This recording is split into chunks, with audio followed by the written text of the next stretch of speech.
दोस्तों, आज हम बात करेंगे रामचरितमानस के रचयिता गोस्वामी तुलसीदास जी के बारे में। जी हाँ दोस्तों, रामायण के एक ऐसे अनोखे रहस्य के बारे में ये बात आपको तो पता ही होगी कि रामायण की रचना महर्षि वाल्मीकि जी ने की थी।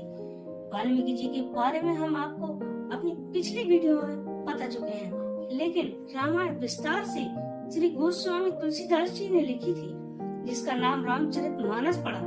तो आज हम गोस्वामी तुलसीदास जी के जीवन परिचय में जानेंगे। दोस्तों, ये वीडियो बहुत ही इंटरेस्टिंग होने वाला है।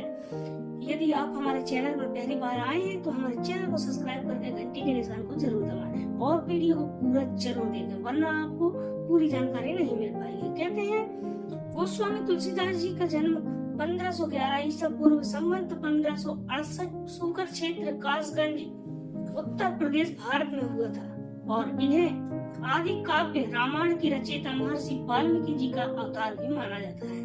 कहते हैं कि तुलसीदास जी वैष्णव थे, लेकिन जब इनका विवाह रत्नावली नामक एक युवती से हुआ तब इनका मन सदा इनकी पत्नी में ही लगा रहता था। एक बार तुलसीदास जी के ससुराल से उनके ससुराल वाले उनकी पत्नी को लेने आए। तुलसीदास जी उस समय घर पर नहीं थे, तब वे अपने साथ उनकी पत्नी को ले गए। जब शाम हुई तो तुलसीदास जी अपने घर को आए तो उन्होंने पड़ोसियों से पूछा कि मेरी पत्नी को देखा है क्या आपने?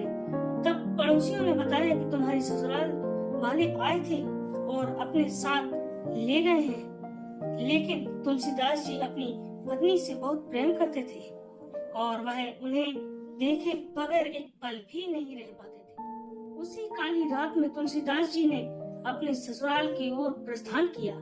वह अपनी पत्नी की प्रेम में इतने मग्न थे कि उन्हें कुछ और नहीं दिखता था उनकी पत्नी के अलावा। आगे चलते चलते नदी आई जिसकी धारा बहुत तेज थी।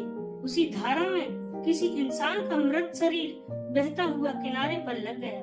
तुलसीदास जी ने समझा कि वो काठ की नैया यानी लकड़ी की नाव है और वह उस पर बैठकर पार उतर गए और तुलसीदास जी अब अपने ससुराल पहुंच गए।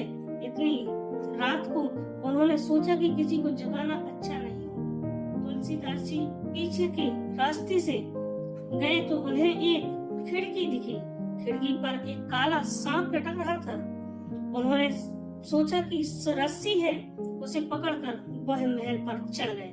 जब रत्नावली जी ने देखा कि इतनी रात को तुलसीदास जी अपने घर से यहाँ आए हैं और शरीर से इतनी दुर्गंध आ रही है, तब उनकी नजर खिड़की पर लटकते हुए सांप पर पड़ गई और वह बोली, आप तो प्रेम में इतने डूबे हुए हैं कि आपको सांप भी रस्सी समझ में आ रहा है। स्वामी, आपने इतना ध्यान हमसे लगाया है, जितना प्रेम हमसे किया है उतना ही प्रेम आप हरि से यानी उस परमात्मा से करते तो निश्चित ही आपको वैकुंठ मिलता। यह सुनकर तुलसीदास जी के मन को वैराग्य हो गया। वह अपनी पत्नी रत्नावली जी से बोले, आप से मुझे ज्ञान की प्राप्ति हुई है। मैं आज से आपको धर्म की माता मानकर वैराग्य धारण करता हूँ। फिर चित्रकूट में इनकी हनुमान जी से भेंट हुई। वहीं इन्हें प्रभु राम के दर्शन हुए और तुलसीदास जी से गोस्वामी तुलसीदास जी